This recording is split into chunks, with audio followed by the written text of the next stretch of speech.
Hello, this is Corvus95 here, and this is my 2015-2016 Premier League prediction video. I'm going to be ranking each team from bottom in 20th all the way up to first place. I'm going to be giving a few reasons why I think each team is going to be in each position. So without further ado, let's get on the way. In 20th, Watford. I think there's too much instability in the football club. They've replaced the manager, they seem to get half a new team every season. However, the owners do seem to be switching from focusing on Udinese to focusing on Watford because the BPL is more profitable league than the Serie A. And they have a good front three. Dini, Igalo and Vidra scored 57 goals in the championship last season. So it's possible they might escape relegation, but I'm afraid Watford fans, I am predicting them to come bottom. In 19th, Leicester City. They're another club rife with instability at the moment. And that's down to Nigel Pearson's sacking because of his son and two other academy players, I believe, their escapades in Thailand. And they've also lost Esteban Cambiaso, who won Player of the Year for Leicester last year. So I don't think they're going to have as good a season as last year. And Ranieri's never really managed near the bottom of a league. So I'm predicting Leicester City to come 19th. In 18th, AFC Bournemouth. I think they're going to have a very similar season to the one that Blackpool did in 2010-2011. In that they'll score a lot of goals due to Wilson, Ritchie, Camogue and Pittman. But they'll also concede a lot of goals due to not so good defence. I think Distan's a good signing at the back, brings a lot of experience to a team with not much Premier League experience at all. And I think they will have a decent season until March, April, where I think they'll slump a bit and drop into the relegation zone. So I'm predicting Bournemouth to come 18th, but you never know. In 17th, Norwich City. Of the three promoted teams, I think they have the best chance of staying up this season. With John Ruddy in goal, I think they'll concede less than Bournemouth, Watford and Leicester. And Cameron Jerome's looked very impressive since signing from Stoke. However, Cameron Jerome has not really performed very well in the Premier League previously, so we'll have to see how he does. The biggest positive, however, for Norwich is a lot of their team has prior Premier League experience. And I think that can get them off to a decent start in the league, which will hopefully help them carry the momentum through the entire season and manage to finish in 17th, which is where I am predicting them to finish. In 16th, Aston Villa. So this summer they've sold Fabian Delph and Christian Benteke, their best players from the past couple seasons. And they've brought in some decent signings, particularly Jordan Amavi from Nice, although his attitude stinks. And I can't see them doing much better than last season when they finished 17th. I think they, however, are better overall than the promoted teams, so I've placed them in 16th on my list. In 15th, Sunderland. I think the signings they've made this summer have improved their team on the whole. The defence is a lot more solid than last season, and Jan Mvia, even though he's gone downhill in the last couple of years, in the past he was thought to be one of the up-and-coming players. Jermaine Lens seems a very solid signing on the wing, but the thing that I'm really concerned about for Sunderland is the striker. They don't have an out-and-out goal scorer, and that's why they're 15th on my list. In 14th, West Bromwich Albion. Whilst I don't think anyone expects them to set the league alight, I think they're a very solid team with a very solid manager in Tony Pulis, and I see them finishing in mid-table. I've given them 14th because I think the teams ahead of them have a bit more class, more quality in their players, but I think West Brom won't be worried about relegation this season, so 14th it is. In 13th, Crystal Palace, a team that many have been predicting to get into the top 10 this season, but I just can't see it. They don't have a proven goal scorer up front. Glenn Murray was their top goal scorer in the league last season with 7 goals, and he returned off loan from Wigan after Christmas. They've signed Connor Wickham from Sunderland for 7 million, potentially rising to 9 million, but he's only got 11 goals in 74 games in the Premier League for Sunderland. And whilst Johan Cabaye is a brilliant signing for them, if the goal scorers aren't scoring, what use are his passes? So I'm putting Crystal Palace 13th on my list. In 12th, Newcastle United. Whilst I'm a massive fan of Wijnaldum, Mitrovic and Mbemba, who they've signed this summer, and Sissoko is playing very well in centre of midfield.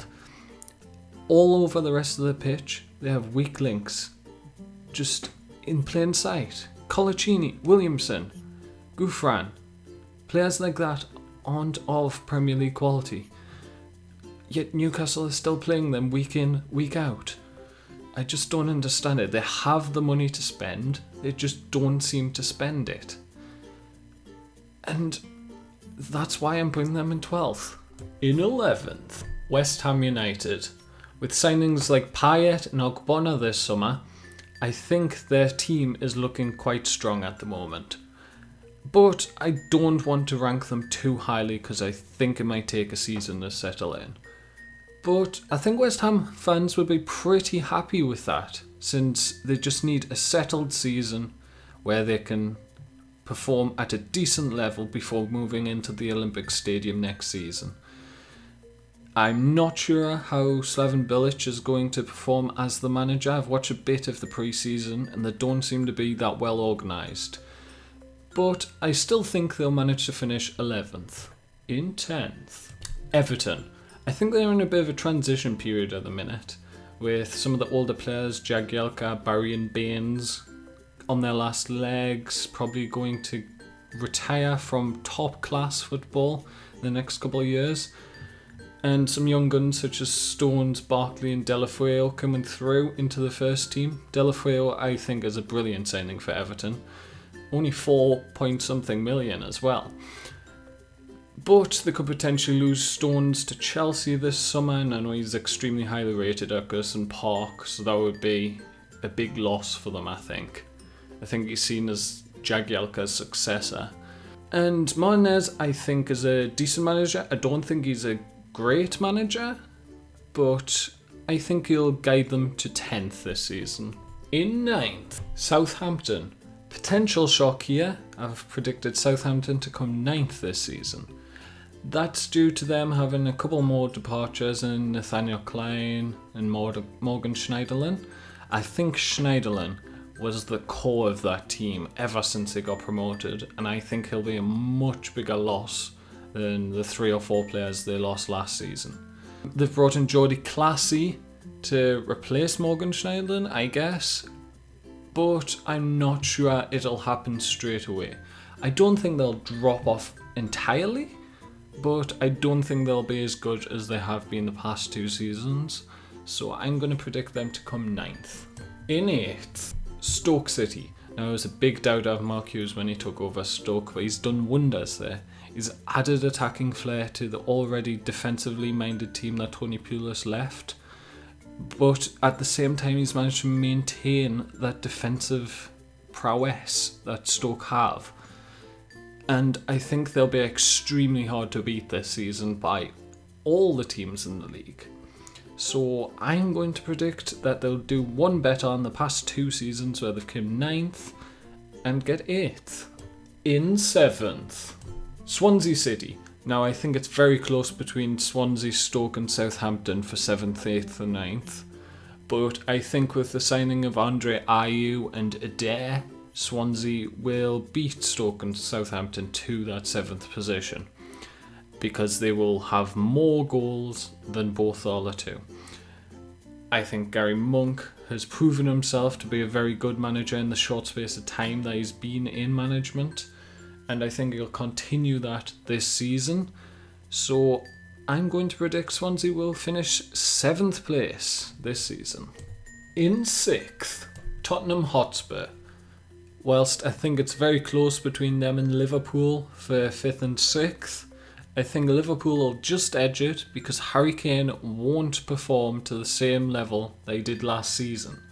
Not to say that it was a one-season wonder. I think he'll still do very well, get 15 to 20 goals this season, but not as well as last season.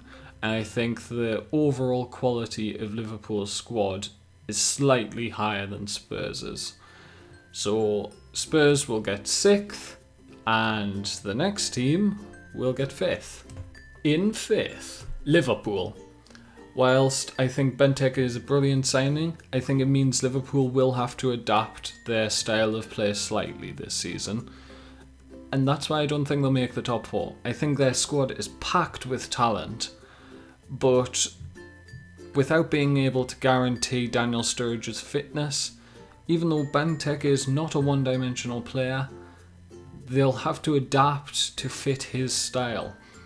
And that's going to slow them down at the start of the season. I think they'll get off to a slow start, pick up towards Christmas, and carry on till the end of the season, but I think it won't be enough to get in the top 4.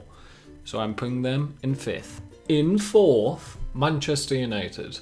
Whilst LVG's brought in some brilliant signings in Schneiderlin and Schweinsteiger, as well as Darmian at right back, I still think the defence isn't strong enough. They need an Otamendi kind of player in that defence to shore it up, and they need to keep a hold of David De Gea. Apart from that, I think Rooney in that lone striker role, I have a feeling that he's going to get 20 plus goals in the Premier League this season, be one of the star players. But despite that, I still think the 3 teams above them are going to get more points, and that's why Man United are 4th. In 3rd, Manchester City.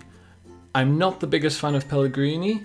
I think losing Dzeko and Jovetic this season has been a big mistake if they're not going to sign someone else, because of Sergio Aguero's injury record means they only have really Aguero and Bony as out-and-out strikers. So are you going to rely on Bony if Aguero's injured for half the season? I don't think so.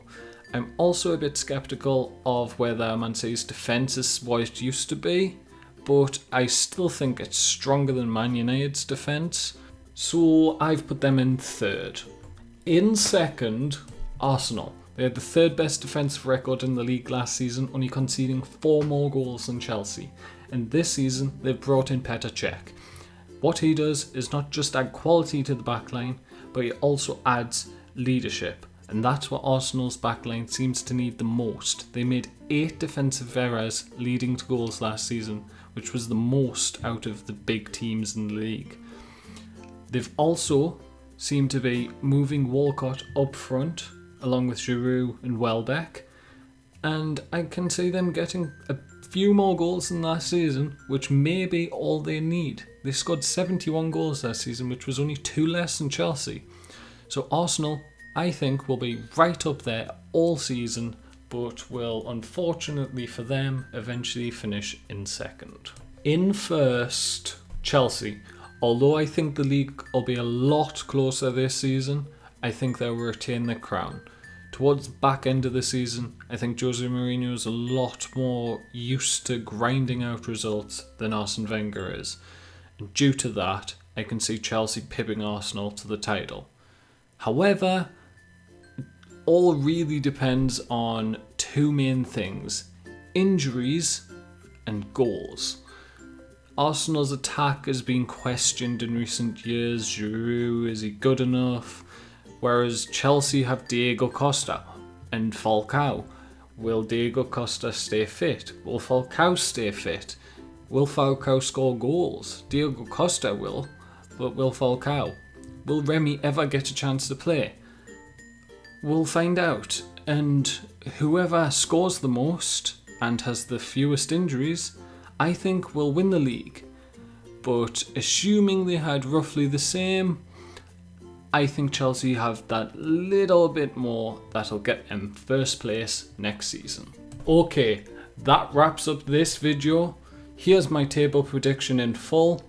Leave your table predictions in the comments below. Be sure to drop a like on the video. Subscribe if you want more videos like this, and I'll see you next time.